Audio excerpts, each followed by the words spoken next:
बोलो गुरुदेव भगवान की जय। प्यारे कृष्ण कन्हैया लाल की जय। कार्तिक महात्म्य 9वां अध्याय।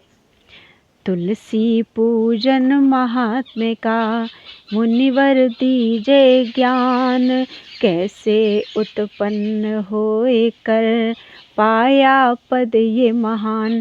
प्रथु बोले, हे मुनीश्वर, आपने जो कार्तिक के व्रत में तुलसी की जड़ में विष्णु भगवान का पूजन कहा है, इसलिए मैं तुलसी के महात्म्य को पूछना चाहता हूँ। वह भगवान को इतनी प्यारी कैसे हुई? हे नारद, वह कहाँ और कैसे उत्पन्न हुई? तुम पुनः सर्वज्ञ हो, यह सब वृत्तांत सुनने की मेरी इच्छा है। आप वह कथा मुझे बतलाइए। नारद जी बोले, हे राजन, एक समय ब्रह्मा जी ने मुझे जो बताया वह सब कथा तुमको सुनाता हूँ। प्राचीन काल में एक बार इंद्र अप्सराओं और देवताओं के साथ शिव के दर्शन के लिए कैलाश में गए। वहां इंद्र ने भीमकर्मा नामक भयंकर एक आंख वाला एक पुरुष देखा। इंद्र ने पूछा, तू कौन है और शिव जी कहाँ गए हैं? ऐसा बार बार पूछने पर भी उसने उत्तर नहीं दिया। तब इंद्र अत्यंत क्रोधित होकर बोले, तूने मेरी बात का कुछ उत्तर नहीं दिया, इससे मैं तुझे वज्र से मारता हूँ। हे दुर्मते, तेरा रक्षक कौन है? इंद्र ने यह कहकर बलपूर्वक वज्र मारा, लेकिन इंद्र का वज्र तथा भुजाएं स्तंभित हो गईं। इस पर इंद्र ने अति क्रोध किया। वह पुरुष अब अग्नि की भांति तेजोमय हो गया, तो बृहस्पति जी उनको पहचान गए। वह पुरुष स्वयं शिव थे। बृहस्पति जी ने प्रणाम किया तथा इंद्र को भी उनके चरणों में झुकाया। वे अति करुणा भरे शब्दों में रुद्र की स्तुति करने लगे। हे महादेव, दीनों के हितकारी, आप अपना क्रोध शांत करें और इंद्र को क्षमा प्रदान करें। यह सुनकर शंकर जी बोले, तुम्हारे वचन सुनकर मैं प्रसन्न हुआ, लेकिन अपने नेत्रों से निकलती हुई क्रोधाग्नि को किस प्रकार शांत करूं? अब यह मेरे मस्तक में पुनः कैसे घुस सकेगी? बृहस्पति बोले, हे दयालु, आप अपने नेत्रों की इस तेजोग्नि को कहीं अन्यत्र स्थापित कर दीजिए और इंद्र का उद्धार करिए।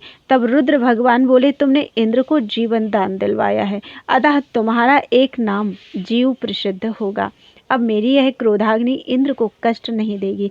नारद जी बोले, शिव जी ने ऐसे कहकर उस अग्नि को हाथ में लेकर समुद्र में फेंक दिया, जो गंगा सागर के संगम पर जा गिरी। वह अग्नि वहां बाल रूप धरकर रोने लगी। उसके रुदन से पृथ्वी कांपने लगी और स्वर्गलोक से सत्यलोक तक सब बहरे हो गए। ब्रह्मा जी ने वहां जाकर देखा कि समुद्र की गोद में अग्नि बाल रूप से बैठी है। तब उन्होंने पूछा, यह अद्भुत बालक कौन है?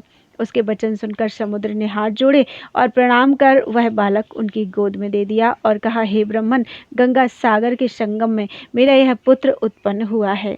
हे जगत गुरु, इसके जाति कर्म आदि संस्कार करिए।